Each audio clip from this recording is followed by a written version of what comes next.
Hello candidates, I am going to dictate you a passage from Progressive magazine. So please get ready for the dictation. The dictation will start after 15 seconds.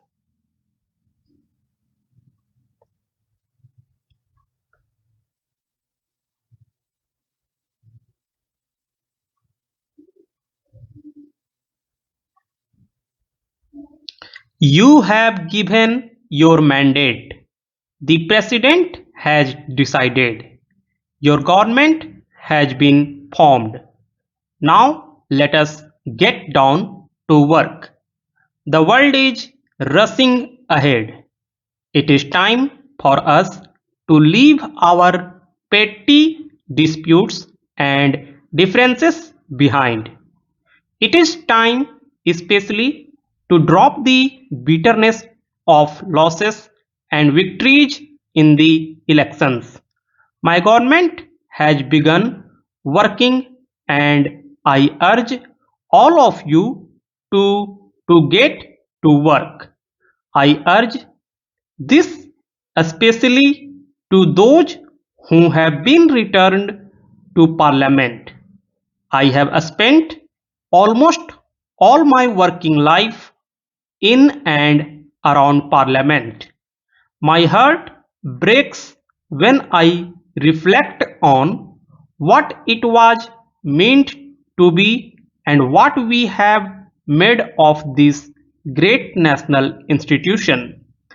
We must once again collectively make it a forum for deliberation and discourse, an example of civility, of reasoned debate on people's problems. Therefore, I appeal to members of parliament who will be taking their seats soon. Millions and millions of people have placed their trust in you. Do strive now to make parliament worthy of those trusting long suffering millions. And I urge the people too. You are the masters. The members you have sent are here to deliberate on your behalf. Do not now forget these members till the next elections, and do not forget them you. The second point I want to urge is even more elemental. Let us look ahead. Other countries are reaching for the stars. Not just products, but entire technologies break out every other year and are just as swiftly overtaken by still newer ones. This is the world we have to face. We cannot cut ourselves off from this. Those nations that are technologically and economically stronger are dominating the world. None of us can tolerate India being consigned to mediocrity. And why should we? We have all the resources we need. India has world class talent. Indians are in the forefront of new technologies the world over.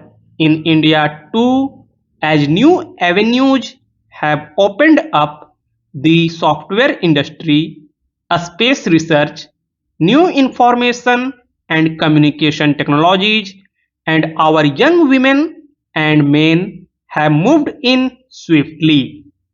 That is the way I want all of us to look at the future with confidence.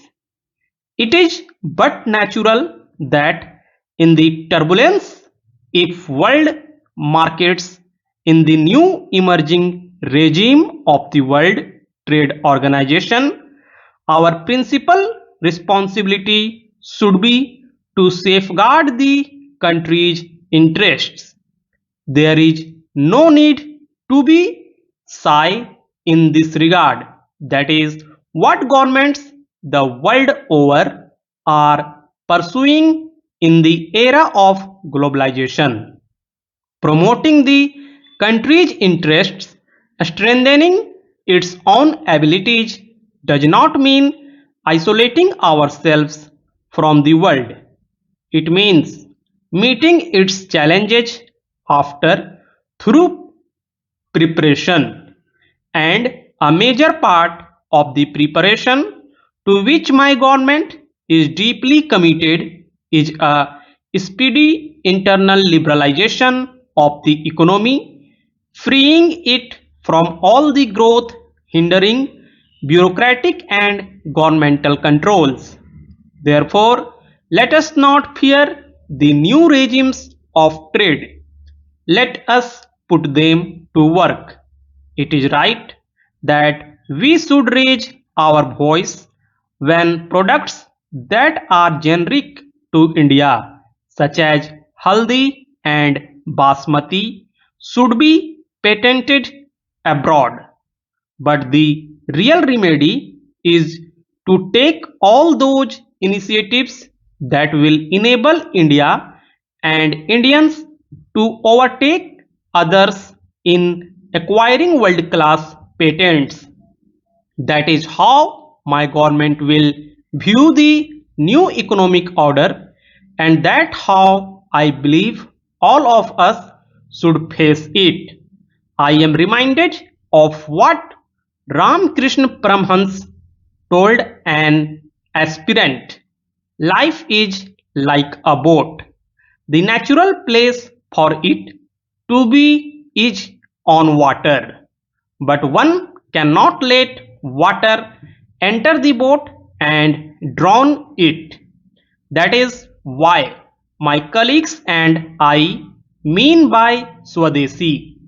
The natural place for the country to be is in the world, but we are not to let the powerful currents now rocking world markets to drown us. Instead, we are to put those very currents to work in our favor. Let us therefore make the boat of our national economy a stronger and a sturdier. Let us do it in the shortest possible time frame by unleashing the productive energies of Indian people. And let us accomplish this challenge by eradicating poverty and unemployment at earliest. In a world, a step over the past and grasp the future. To do so, there is but one mantra: let us work together. If we keep holding each other, how can the country progress? Let us break out of this destructive habit. During our glorious freedom struggle, patriotism meant going to jail. It meant a struggle and sacrifice. In today's context, patriotism can only be working hard, working honestly, and working together. I appeal to one and all, to fellow politicians as well as to ordinary people, to rise to this higher challenge of patriotism.